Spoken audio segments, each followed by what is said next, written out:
Okay, so today's lesson is a fish. The unit 23.1. Okay, start.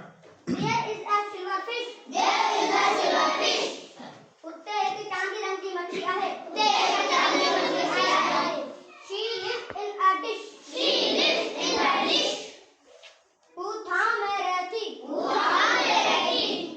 She jumps into a pan. She jumps into a pan. वो बाल्टी में डुबो रहती. बाल्टी में डुबो रहती. And falls and attacks. And falls in a pan.